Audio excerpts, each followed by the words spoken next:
Hello साथियों, जुड़ जाइए हमारे साथ एजुकेशन पॉइंट चैनल पे। यहाँ पे हम आपके लिए हाजिर हुए हैं आज क्लास 12th के लिए, है ना। कहकशां बुक से जो सब्जेक्टिव क्वेश्चन टाइप है उसको लेकर के यहाँ पे हम कुछ क्वेश्चन के बारे में चर्चा करेंगे। अब जैसा कि बच्चों का डिमांड था कि सर सब्जेक्टिव क्वेश्चंस भी हमें कराइए, तो ऑब्जेक्टिव क्वेश्चन तो हम करा रहे थे आपके लिए जो एग्ज़ाम से रिलेटेड है। यहाँ पे हम आपके लिए सब्जेक्टिव क्वेश्चंस लेके आए हैं, इस पर आज डिस्कस करेंगे। और एक और बात, जो बच्चे हमारे चैनल पे नहीं जुड़े हैं जुड़ जाइए और वहाँ से जा कर के नोट कर लीजिए, आपको कहीं ना कहीं फ़ायदा होगा। और ग्रामर पोर्शन हमारे चैनल पे पूरा डाला हुआ है, उसे आप देखिए, उसे नोट कीजिए। यहाँ पे हम कहकशां बुक से हम जिक्र कर रहे हैं आपके लिए क्लास 12th के लिए, तो इसे आप कॉपी पे नोट कीजिए। तो आइए हम अब चलते हैं सीधे कॉपी पे और वहाँ पे नोट करते हैं। हाँ, तो आ जाइए। यहाँ पे हम देखते हैं कि यहाँ पे देखना ये है कि एक मिनट, कोई कलर हम ले लेते हैं यहाँ पे आपको बताने के लिए। यहाँ पे देखना ये है कि लॉन्ग आंसर टाइप क्वेश्चन में यहाँ पे क्वेश्चन क्या बोल रहा पढ़िएगा। इंशाइयाँ किसे कहते हैं, है ना।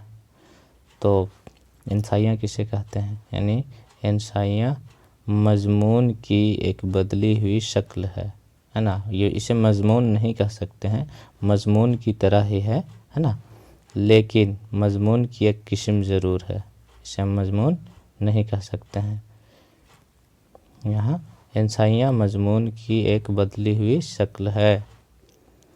इंशाइयाँ को मजमून तो नहीं कह सकते हैं, लेकिन मजमून की एक किस्म ज़रूर कह सकते हैं। अंग्रेज़ी में इंशाइयाँ को क्या कहा जाता है, यहाँ पे देख लीजिए।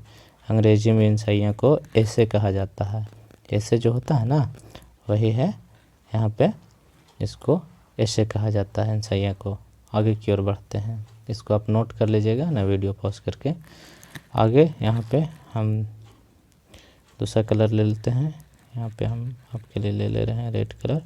देखिए, अहमद जमाल जो है, अहमद जमाल पाशा की अदबी अहमियत पर रोशनी डालें, है ना, इनकी ज़िंदगी के बारे में। तो ज़ेर निसाब इंशाइयाँ हिजरत, ये है चैप्टर का नाम, है ना। तो इस हिस्से में इस इंशाइयाँ हिजरत में अहमद जमाल पाशा की जो ज़िंदगी है एक शाहकार तख्लीक है ना। बहुत अहम है इनकी ज़िंदगी, काफ़ी फेमस है ना। इस इंशाइयाँ के हवाले से अहमद जमाल जो हैं, अहमद जमाल पाशा की अदबी अहमियत वाज़ा होती है। इसमें जो है अहमद जमाल पाशा के बारे में इनकी ज़िंदगी से रिलेटेड, है ना, हर चीज़ का जिक्र किया गया है। एक अदबी ज़िंदगी है इनकी, है ना, रिस्पेक्टेड जिसको कहा जाता है। सारे लोग, है ना, अदब करते हैं, रिस्पेक्ट करते हैं, इस तरह की इनकी ज़िंदगी है। आगे यहाँ पे क्वेश्चन नंबर 3 पे डिस्कस करते हैं।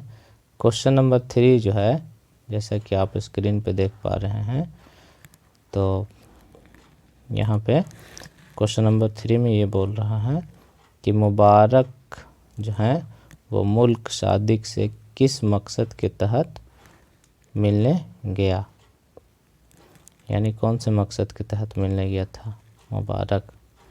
तो यहाँ पे है कि मुबारक मुल्क सादिक से मिलने इस मकसद से गया था कि शहज़ादे को उसके चचा के जुल्म से निजात दिलाना था।